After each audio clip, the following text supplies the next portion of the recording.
Cadre de l'atelier sur la création, la capacité à créer des liens en situation interculturelle avec Catherine Delopper, à qui je laisse la parole. Merci. Oui, donc la capacité à créer des liens dont je parle, et qui est une capacité d'ailleurs qui peut être intéressante à essayer de comprendre pour soi-même, et si l'on a à faire un perfectionnement ou à peut-être faire une sélection parmi des personnes que l'on connaît, c'est la capacité à pouvoir, dès l'instant où on est en présence d'un étranger ou d'un groupe d'étrangers, pouvoir aller vers les autres. Ou même quand on arrive à l'étranger, être en capacité de sortir de chez soi, même tout seul, et d'aller vers d'autres. Vers un groupe d'étrangers ou dans la rue, aller acheter quelque chose, aller acheter à manger, comme quand on arrive et qu'on est tout seul et qu'on doit attendre. Le lundi matin, j'ai rencontré comme ça un expatrié à Moscou qui m'expliquait combien ça avait été difficile pour lui, mais il l'avait fait quand même. Donc aussi bien créer des liens dans la réalité avec une personne inconnue, comme quand on... avoir ne pas se dire « oh non, je ne vais pas aller à cette soirée-là, je connais personne, mais on m'y invite, mais par contre, mais je connais personne, même pas les autres, et personne n'y va des personnes que je connais, hein, comme quand on peut être invité à un cocktail, être la personne qui est en capacité d'y aller quand même, et de nouer contact, de ne pas forcément uniquement se mettre à boire des cocktails, mais être en capacité de nouer, de parler de tout et de rien avec tout le monde. Et aussi, quand je dis créer des liens, c'est créer des liens, c'est-à-dire avec son monde interne et le faire apparaître dans le monde extérieur. C'est-à-dire pouvoir réfléchir ce qui vous arrive, se baser sur le passé que l'on peut avoir. Alors certaines personnes, comme vous me suis dites, ben, je sais que je vais partir dans tel et tel pays, je vais aller, je vais chercher les écrivains, les livres que je peux lire, et donc m'enrichir et retrouver des, comment dire, quand on lit la littérature, aller vers ce qui est beau, se nourrir, on dit aussi se nourrir d'ailleurs, hein, de ce que les autres ont pu, de ce que les autres vous disent sur leur propre culture, de la langue qu'ils utilisent, de ce qui du coup est une recherche aussi de la beauté et de l'intérêt d'un pays inconnu. Donc aussi bien quand on lit, on est seul avec soi-même et donc on élabore quelque chose. Donc c'est ces liens aussi dont je veux parler, qui sont, quand un écrivain écrit, qui sont symbolisés. C'est-à-dire que il véhicule tout un tas d'émotions et de sensations qu'il arrive à symboliser et qui nous parlent. Donc c'est ces liens-là aussi dont je veux parler dans la capacité à créer des liens.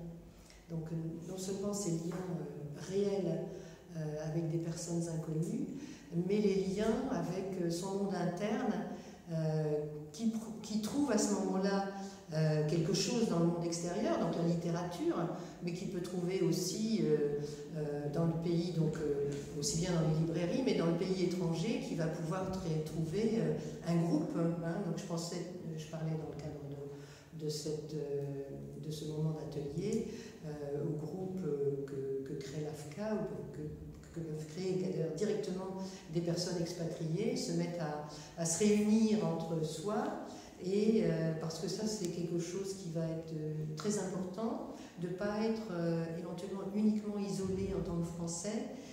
Les Français l'ont beaucoup fait, ça peut-être aussi un peu trop, dans le sens où ils ont pu se replier sur eux-mêmes et avoir du coup du mal. Mais c'est une tendance générale en fait. Hein. Quand on fait partie d'une même institution, et c'est peut-être nécessaire aussi, hein, pour élaborer en termes institutionnels aussi, hein, le travail qu'on peut faire et les contacts qu'on peut avoir avec les étrangers, mais créer aussi une sorte de groupe interculturel, pourquoi pas, en tant qu'expatriés dans le pays, avec aussi des ressortissants, des nationaux, des autochtones, créer un groupe qui va être peut-être centré sur, pourquoi pas, la littérature, puisqu'on parlait de littérature, des auteurs de ce pays-là, ou la littérature française, ou la musique. Hein, parce que là, ça va être aussi la capacité à non seulement appréhender l'interculturel, c'est-à-dire la différence, mais tout ce qui va être transculturel, dont je parlais tout à l'heure. C'est-à-dire ce qui va pouvoir nous réunir et faire qu'on crée un monde en commun, en fait.